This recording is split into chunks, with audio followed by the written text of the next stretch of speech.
Bom, vamos lá. Seguindo a ideia da metafísica,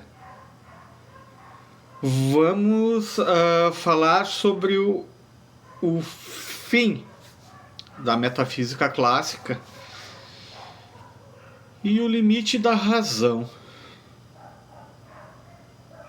Eu falei no vídeo anterior sobre o despertar, né, do sono dogmático.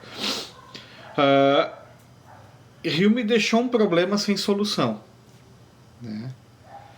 Se a causalidade é apenas um hábito psicológico e não é a verdade necessária, toda a ciência vai perder assim o seu fundamento.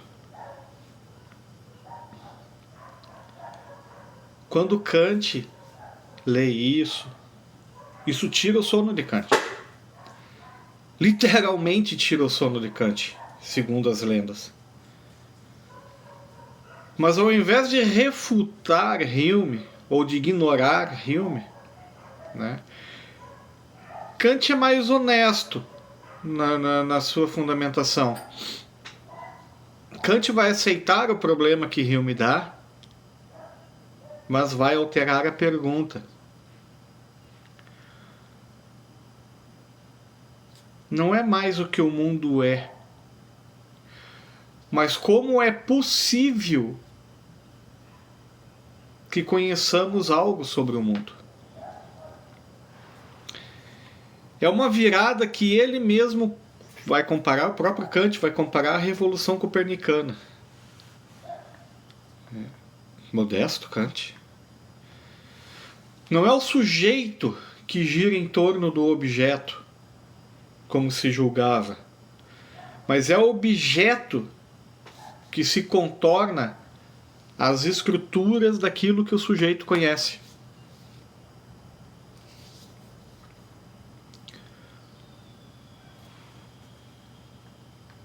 Surge aí então esse despertar como uma crítica de uma razão teórica, né?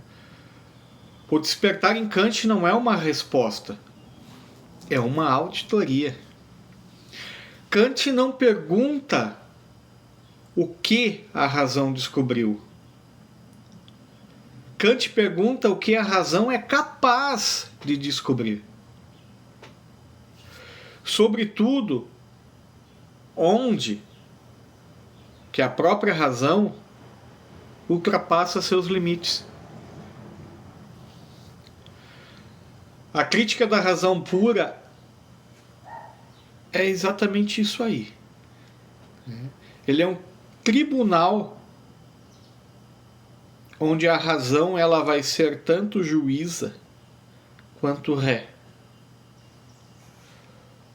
O resultado desse tribunal é severo. Há um domínio legítimo do conhecimento. E há um além desse domínio, onde a razão continua falando sem que nada sustente suas palavras. A metafísica clássica ela habitava justamente nesse além. Tão somente nesse além. Como toda metafísica, como qualquer tipo de pensamento que esteja embasado no dogma. Ele vai continuar falando sem que nada sustente as suas palavras a não ser o dogma. E o dogma em filosofia não é válido. A boa filosofia, a filosofia verdadeira, aquela filosofia retirada dos pré-socráticos, o dogma não é válido. Então Kant ele vai colocar o juízo como um valor científico, né? Em Kant, nem todo enunciado merece o status de conhecimento. Olha só que interessante.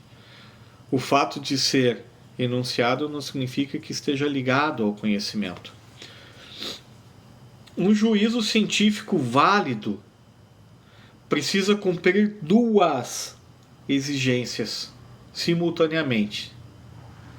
Tem que ser universal, válido para todo sujeito, em qualquer tempo ou lugar. E tem que ser necessário, universal e necessário, não podendo ser de outro modo. O que é necessário? Ser necessário significa que aquele enunciado ele tem que estar correspondendo com a realidade. Ele tem que corresponder com a realidade. Isso é necessariedade, né? Ele tem que ser verdadeiro, né? A correspondência entre o enunciado e a realidade que ele descreve tem que ser verdadeira. Opinião, intuição, experiência individual.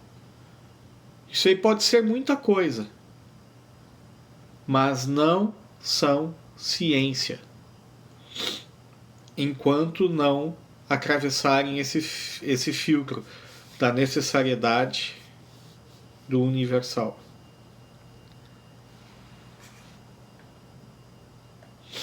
Mas aí Kant vai deparar com outro problema. O juízo analítico de Kant bate com isso aí. Ele é universal e ele é necessário. Mas e os juízos sintéticos? Os juízos sintéticos não têm nada a ver com isso, né? Kant vai distinguir dois tipos fundamentais de juízos. O analítico, que é aquele em que o predicado já está contido no sujeito. Todo solteiro é não casado, por exemplo. Isso não acrescenta nada ao mundo, apenas explica o que o conceito em si já contém.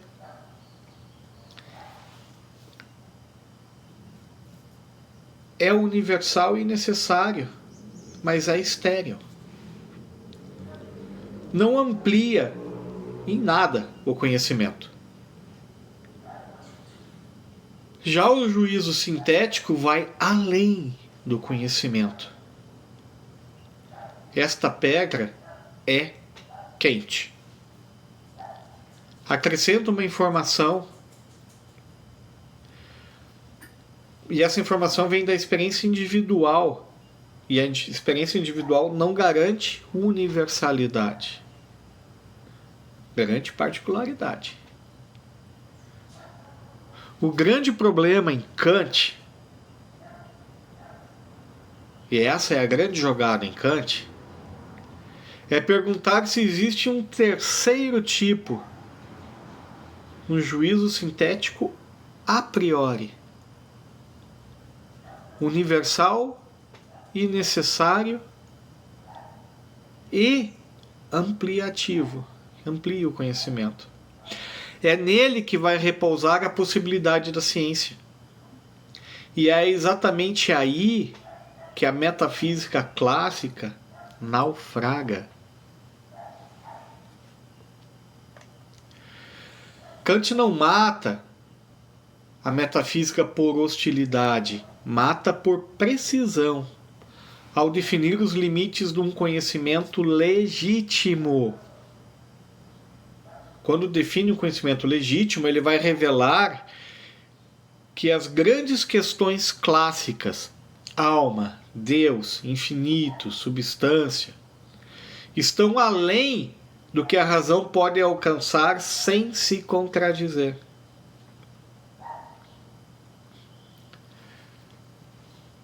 Elas não são absurdas para Kant, elas são inacessíveis. Elas são absurdas para a boa ciência. Mas são em Kant inacessíveis, não absurdas. Isso é mais devastador